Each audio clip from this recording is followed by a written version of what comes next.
tell you either love them or you hate them. And I happen to love them. And so today we are going to paint this yummy green avocado. This is one of nature's finest foods. So come on into the studio and let's paint this avocado together. Hello, fellow wanderers. We are going to circle back around and do an avocado today. I had promised in a previous tutorial that we would do one. So what we're going to use is a quill brush. This is just a number 2 from that grabby set, and a number 3 round brush. Any small round brush will do, and then any brush that has some body to it so you can hold some water will do. So here's the outline of the avocado. I am going to erase the outline, at least lighten it with a rubber eraser, and I will come back in just a minute. Okay, here are the colors that we're going to use. Now, it seems like it wouldn't take a whole lot of colors, but we are going to just add a little bit of depth to the avocado. So we have yellow ochre, burnt sienna, burnt umber, green gold, viridian, sap green, and Payne's gray. If you only have one kind of green, you can make it work. If you have sap green, just add a little bit of yellow to it or gold to it to get the green gold. The viridian is a really bright green, and you don't necessarily have to do it. It just is going to add a little punch to the edges of our avocado. All right, so here we go. I'm taking my quill brush and I am going to go into my sap green and my viridian, and I'm going to get a lot of it on here. Now you want this kind of watery for our first layer, and we are just going to put this in. That came out a little bit dark, but it will dry back lighter. Now I am doing this on 140-pound cold press paper. It's not 100% cotton, but if you have 100% cotton, it will give you a little bit more time to work. So just fill in your avocado as quickly as you can because we want it to stay wet.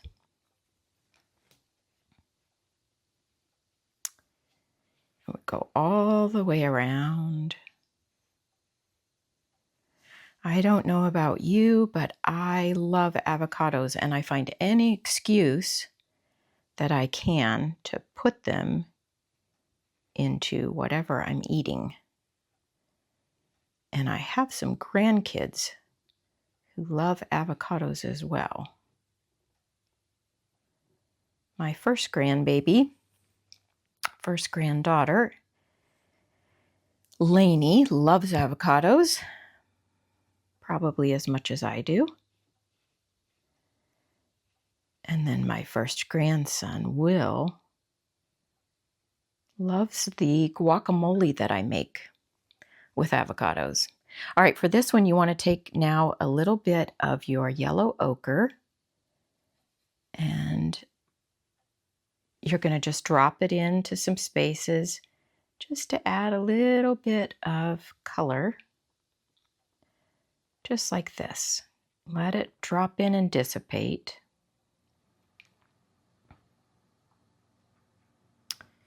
Like that. So my grandson likes my guacamole, and it is made a special way.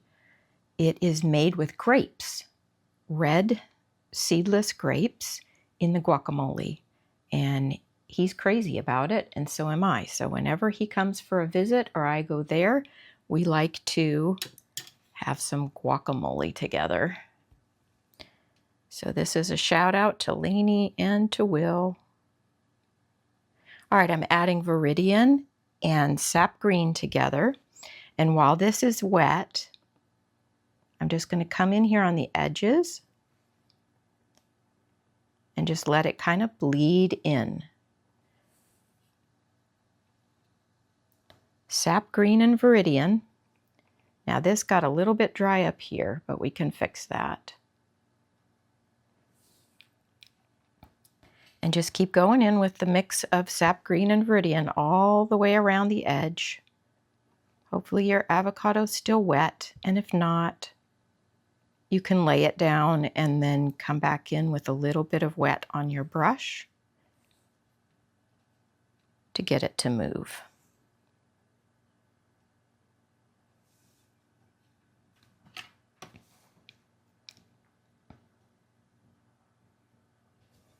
Okay, now we are going to drop in a little bit of sap green. And we're just going to drop it in like this, let that dissipate a bit, just to add some texture. Kind of doing it on just one side. So this side is a little bit darker than this side. All right. Okay, we are going to get some water here in the middle where the seed is. Now, be careful coming around here and touching your green. You don't want to back run into the green. And we are just going to get a really light wash of burnt umber. We're going to throw that in on our seed, or our stone as some people call it.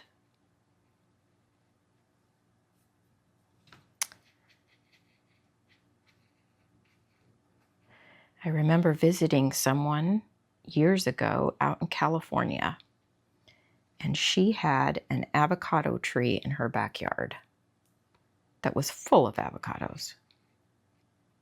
I can't even imagine just being able to go and pick avocados whenever you want them. All right, there we go. Now we are going to dry that with a blow dryer. I'll be right back. Okay, if your paper is nice and dry, and the way you can tell is put your hand on it. If it feels cool to the touch, then you need to dry it just a little bit more. All right, we're going to repeat those same steps that we just did. So get a little bit of Viridian, a little bit of sap green, make a nice little puddle of it. And we're going to go back in.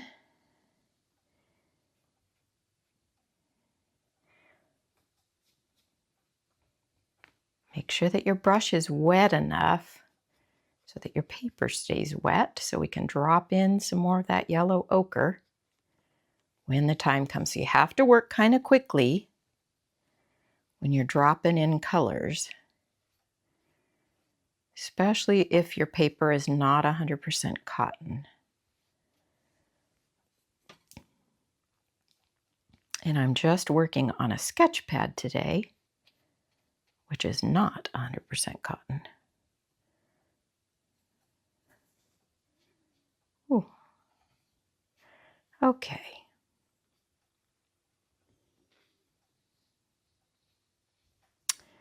There we go. Maybe come back up around and wet it.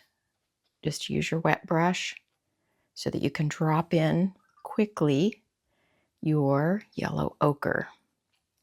And you want your yellow ochre to be a little bit thicker than the water that's on the paper, or it'll just create a back run.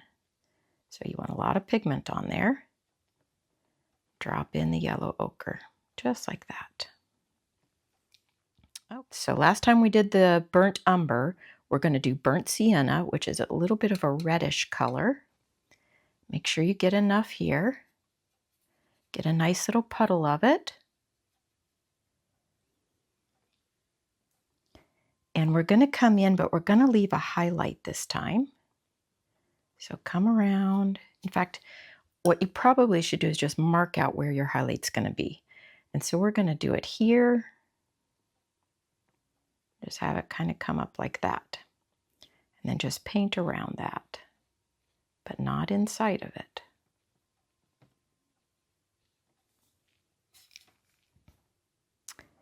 Just like that. Have you ever tried avocado with sunflower seeds and pickled beets? It sounds kind of gross, but it actually is a really tasty combination. Squeeze a little bit of lemon on the avocado.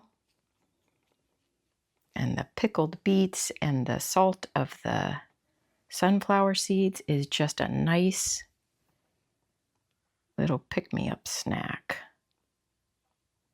Now, I don't think my grandkids like that combination, but they do like the guacamole. So I'm thankful that I have grandkids who like avocados. All right, let's go back in with a little bit of Viridian and sap green. And we're just going to come up along the edges again. Hopefully they're still wet. And just add a little bit of color here to the edge.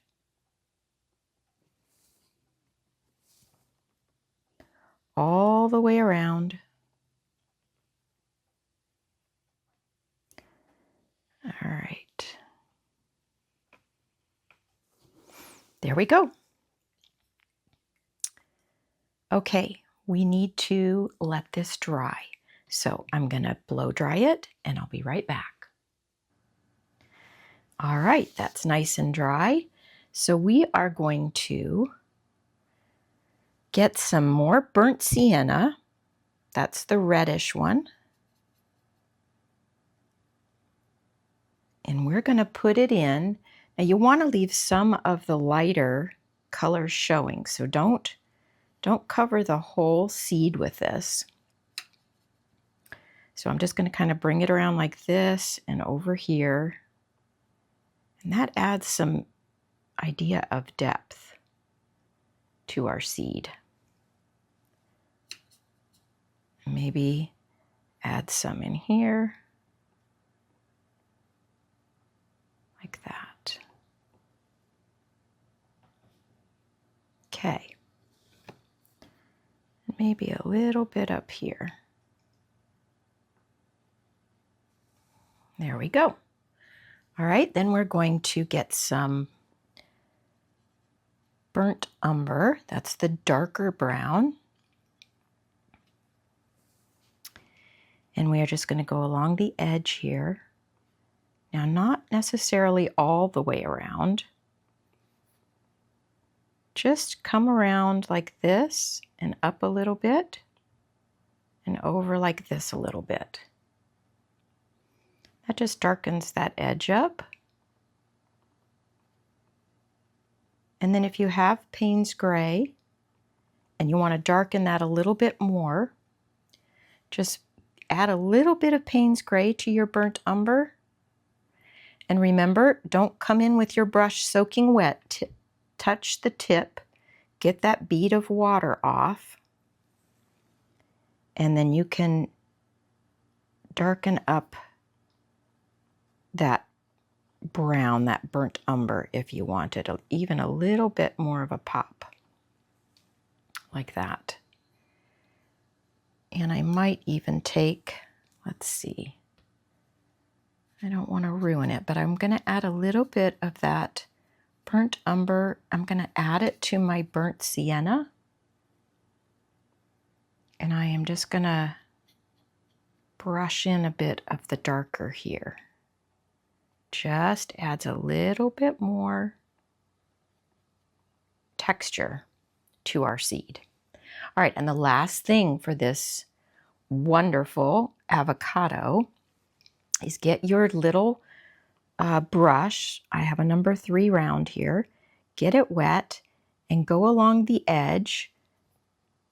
Now, you don't have to go all the way around initially because it'll dry on you, but go in and get some Viridian or some sap green or a mixture of both and just run it right along that edge so that it bleeds in a little bit. So when you're making that edge like this, kind of let the water come out into the avocado a bit so that it has some place, the pigment has some place to run to. So I'm doing sap green and some Viridian. That Viridian is a strong, strong color. And then I'm just going to run it right along the edge and the water will pull it into the rest of the avocado, like that. rinse my brush, and come in here and do the same right along the edge here, because the pigment follows the water, which is part of the joy of watercolor, is watching that pigment do its thing. There. Okay. Now that's given me a little bit of a line here that I'm not real happy about. And so with just a damp brush, not necessarily a wet brush, I'm just going to come in and just kind of smooth that out. Just like that. And then if you want to lighten up any of your avocado, like right in here, maybe lightening up a bit, get your quill brush wet and then dry it off. And then just press down and lift off the color. Now I might have over dried my brush there. There. And just take out some of the green so that you have a little bit of a highlight.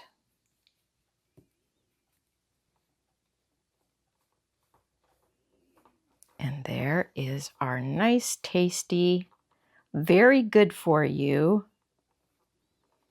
avocado. Okay, I hope you enjoyed this tutorial. Thanks for wandering with me, and come back and wander with me again soon. And blessings to you.